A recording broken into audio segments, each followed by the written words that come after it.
Hey guys, welcome back to Little Boy Customs. I know we've been welding on this cab forever, and this is another video about welding on this cab. Let's get started.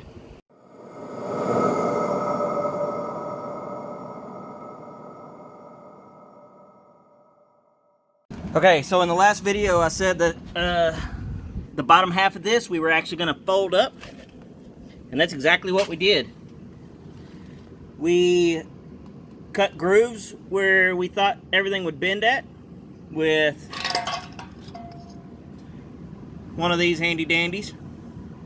By the way, if you see one that you're using that has chips in it like that right there, it's no longer any good. Change it out. And that's why mine has chips, because I drop them all the time. So what you're going to do is you're going to cut little grooves in like that right there. And then you're going to take hammers. I prefer this body hammer, which I know you real body guys out there are like, what?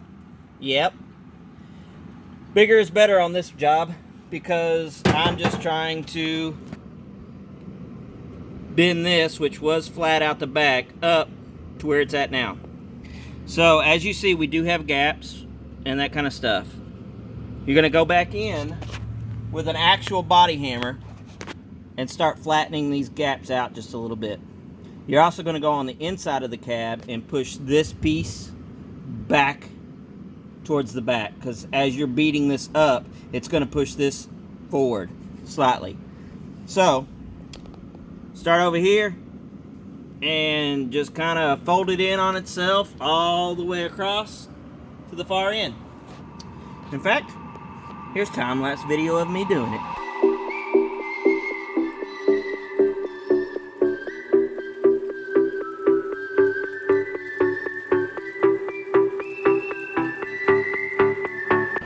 Now that we've gotten that all beat into place, let's grab the welder and weld it all in.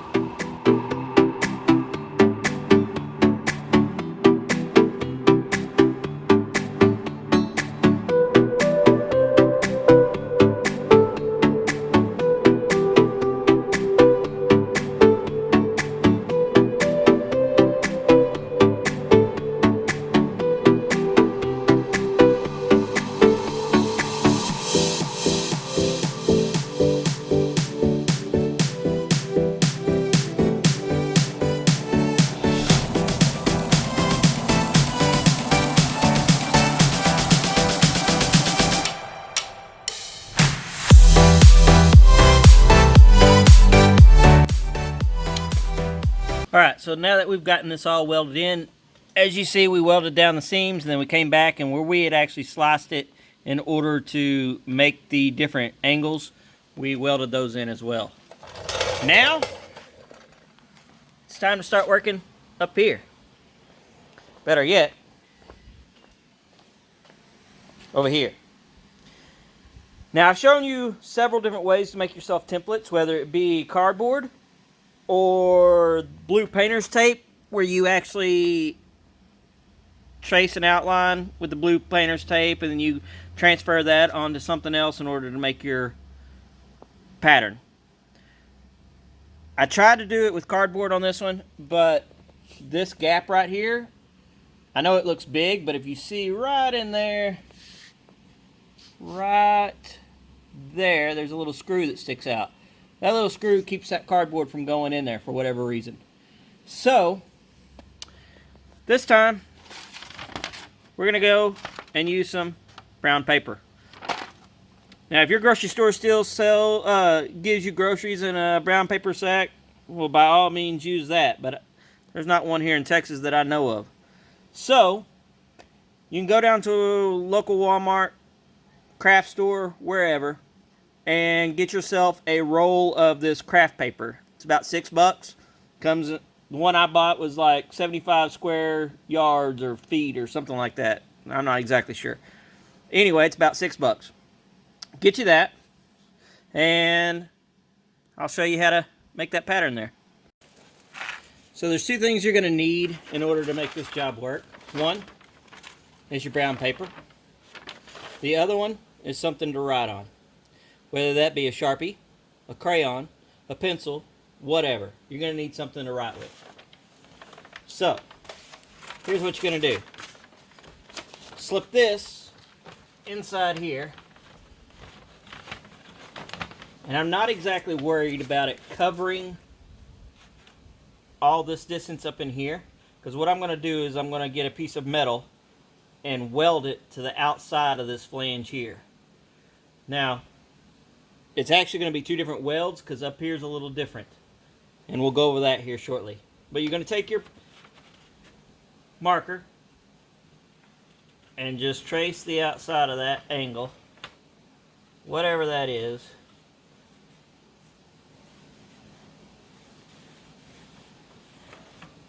And that'll get you a general design. Now the other thing that I'm worried about here is this part here, because my piece of metal is going to be on the inside here. I'm not exactly sure how big of a lip I'm going to make yet, but I do want to note where this ends here. So I'm going to make a mark. That'll let me know that this is the lower half, that's the upper half. Okay, just like any other pattern, you'd bring it over here to the metal, and you're going to trace this pattern out onto the metal. Now, cardboard, it's a little easier to trace it out because it's a little thicker. But paper, not so much. Problem is the felt tip on cardboard, there's a lip there, so you can just follow that lip. On paper, it's not there. So you just kind of make a series of marks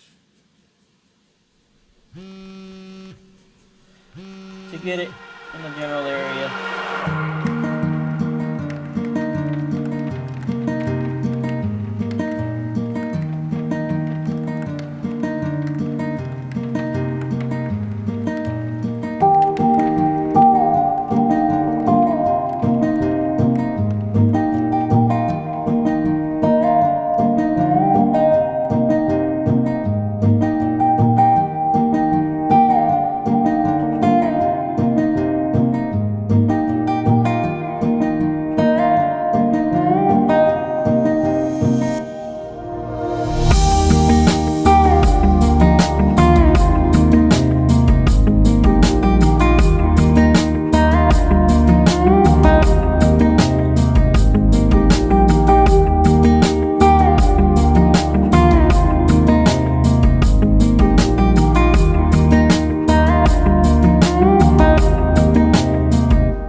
all this welded in. Driver side patch panel complete. And we shouldn't have any problems with water getting in anywhere. Thanks for watching this episode of Little Boy Customs. In the next episode, I hope to show you how I made this patch panel with minimal shop tools. Remember, hit the subscribe button, give me a thumbs up, and turn on that bell's notification for all upcoming videos. Until next time, thanks.